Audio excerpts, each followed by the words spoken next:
Alhamdulillahi Rabbil Alamin. Allahumma salli wa sallim ala Sayyidina Muhammadin Sayyidil Anbiya'i wal Mursalin, Sayyidil Awwalin wal Akhirin, Sayyidis Salihin wal Muttaqin, Sayyidil Rahimin wal Akramin, Sayyid Ahli Samawat wal Aradin, Sayyid Ahli Khairat Ajma'in, Sayyidina wa Maulana wa Imamuna wa Syafi'ina Rasulullah Muhammad bin Abdullah wa ala alihi wa ashabihi wa man tabi'ahu bil huda ila yaumiddin. Allahumma salli ala Sayyidina Muhammadin nurika sari. Allahumma salli wa sallim ala Sayyidina Muhammadin nurika sari wa madadika al-jari wa jama'ni bihi fi kulli atwari wa ala alihi wa sahbihi ya nur. Alhamdulillah. Alhamdulillah alladzi hadana li hada wa ma kunna linahtadiya laula an hadana Allah. Alhamdulillah, kita bersyukur kepada Allah Subhanahu wa taala yang senantiasa menjadikan kita terbiasa, yang senantiasa menjadikan kita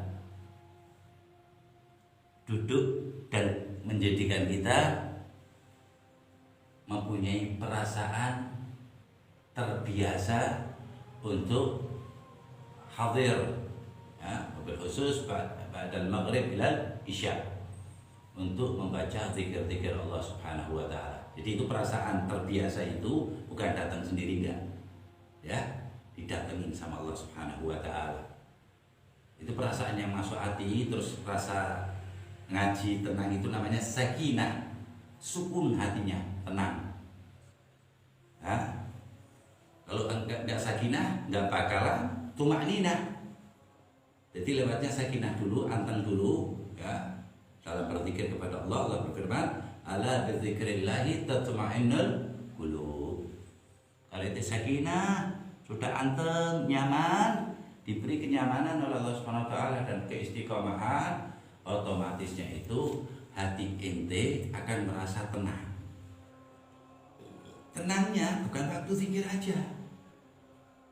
Jelas ya, waktu zikir itu jelas lebih tinggi, lebih itu Allah Ta'ala beri keluasan zikir kepada Allah Ta'ala itu bahkan di waktu tidak terucap, tidak terpikir, tapi gerakan itu mengandung zikrullah. Keren kan? Refleks itu mengandung zikrullah. Sedikit-sedikit subhanallah, sedikit-sedikit masya Allah, sedikit-sedikit la ilaha illallah, la haula wa la quwata illa billah. Makanya arti-artinya itu harus penting, itu kan mumpung masih muda. Ya, subhanallah, maha suci Allah, astagfirullah, saya meminta ampun kepada Allah. Alhamdulillah, aku bersyukur kepadamu ya Allah. Apalagi tahlil la ilaha illallah, tidak ada yang kuat, tidak ada yang patut disembah, tidak ada yang bisa kecuali Engkau ya Allah. La ilaha illallah, tidak ada yang kaya kecuali Allah, tidak ada yang punya kecuali Allah. Kemudian subhanallah al-azim, ya. Sudah kita bertasbih sambil mengagungkan Allah yang maha agung. Banyak sekali zikir-zikir, ya. Kumpulannya namanya azkar.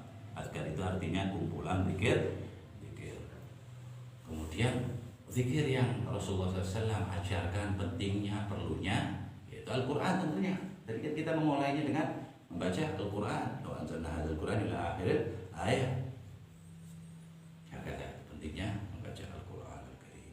Ya, kita sudah sering terangkan kemarin tentang pentingnya Al-Quran.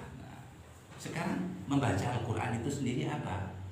Itu tadi Allah di dalam Al-Quran Allah Ta'ala menerangkan pentingnya orang-orang yang selalu membaca Al-Quran di mata Allah, ya.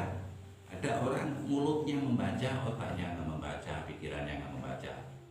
Jadi dia dikaruniai oleh Allah Ta'ala bisa tahu huruf dan membaca, tapi otaknya dunia, otaknya guru-guru dan lain sebagainya, itu tidak.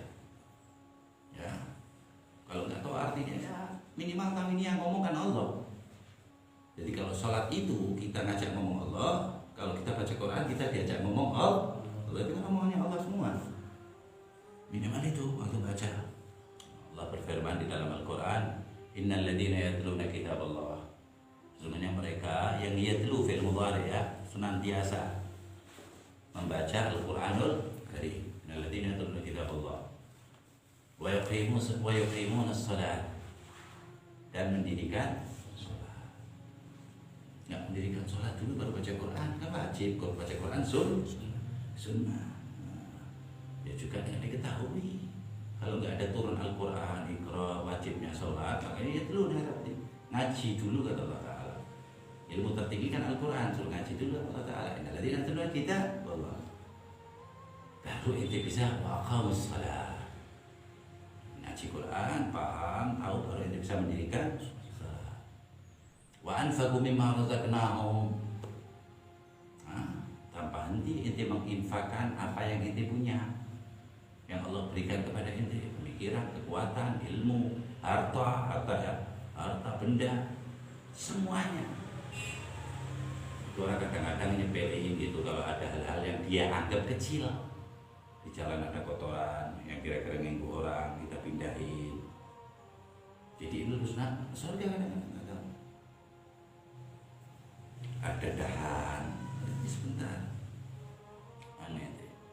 Minimal kita tunjukkan, ya Allah, kami berharap ridhomu ya Allah. Kadang ada ngeremnya juga, ada minggirnya ya kan. Ada anfaqul mal sirran wa alaniyatan, sembunyi-sembunyi dan terang-terangan. Jika keduanya itu nggak ngefek untuk kejiwaan ente, nggak merasa, nggak ria, nggak ujub, nggak kebel, sir alaniyah, terang-terangan, dia jadi masalah. Sirnya itu biar diketahui orang, biar pahalanya baik. Di hadis lain dikatakan, di hadis dikatakan, shadaqatu sir tudfi'u ghadab Rabb. Sedekah sembunyi-sembunyi itu meredam marahnya Allah. Jadi perak ini lari sana untuk ada orang susah tuh seneng ikut tes ya, 2.000 dah. Jadi ada yang tahu, kita cuma ente doang. Orang ada nggak kenal itu orangnya. Ada. Itu meredam marahnya Allah yang tadinya mau marah sama ente, memberi adab sama ente atau coba balak sama ente, Allah nggak jadi. Karena ente barusan bersedekah sembunyi-sembunyi yang tahu ente sama Allah. Begitu pula Allah menyembunyikan apa, Allah nggak jadi, supaya yang tahu kan cuma Allah yang akan memberi cobaan ataupun adab. Adalah. Itu meredam jengkelnya Allah. Sedekah sirran wa alaniyatan, karena lebih mulia itu yang sembunyi-sembunyi, biar nggak diketahui orang, ya. Kan ceramah gitu, uang kas masih sekian, haji ini ngasih sekian, bukan. Nah, ternyata mau suluk. Nah, kalau nanti ditanyakan sama ini masjid atau majelis apa namanya itu, itu sekretaris atau bendahara dan lain sebagainya boleh dirapatkan, tapi bukan berarti diumumkan kan dirapatkan. Ada jalur ria, itu datangin ria ini biasa amalnya, alladzina yura'una an-nas wa yamna'una ma'u. Seperti itu. Sirran wa alaniyatan, lebih mulia itu sir. Kalau boleh sirran wa alaniyatan. Sama dengan apa? Allah kiaskan yarjuna tijaratan lan tabur. Ya, ente itu seperti orang dagang gak pernah rugi. Qaid, udah gitu terus. Yang gini apa? Pahala ini. Ya. Terus satu. Ya, terus kita Allah. Wa qamis salat. Wa anfaqu ma razaqnakum sirran wa alaniyatan. Yarjuna tijaratan lan tabur. Upah dari Allah. Nah, kalau upah dari presiden itu segitu gedenya, Allah dari raja segitu besar. Ada Malikul Mulk, Allah SWT Jalali wal Ikram, Allah SWT. Jadi begitu. Terus kita Allah nggak pernah berhenti. Tiap hari baca Quran, sehingga Qurannya senang sama ente. Senang sama ente, kata Rasulullah SAW apa? Al-Quran ya'ti yaumal qiyamah syafi'an li ahlihi. Quran akan mendatangi di hari kiamat dan memberi syafaat kepada orang yang membaca, senang, istiqomah dengan Al-Qur'an. Wah, luar biasa. Lah apa beliau ya, jangan sampai kelewat satu hari kecuali ente membaca Al-Quran. Kalau ente dam sendiri diri ente, dan itu ente kasih sanksi untuk diri ente. Dari anak nggak baca Quran, berarti dari bangun tidur sampai pada maghrib anak makan. Kapoknya ini boleh bayangin gimana itu? Ente sendiri, jadi nggak ada yang tahu. Lebih keren lagi, kasih tahu juga nggak apa-apa, biar mereka niru. Ini gara-gara kemarin nggak baca Quran, ini sekarang anak makan sampai maghrib. Puasa masih mending ada niatnya, kagak ada niat ini. Tapi dam itu pahalanya nanti, karena untuk masalah di ente, untuk akhirat ente, pahalanya besar. Dan aku berat itu beb, dan begitu beb, nggak pasti sih, nggak ada niat.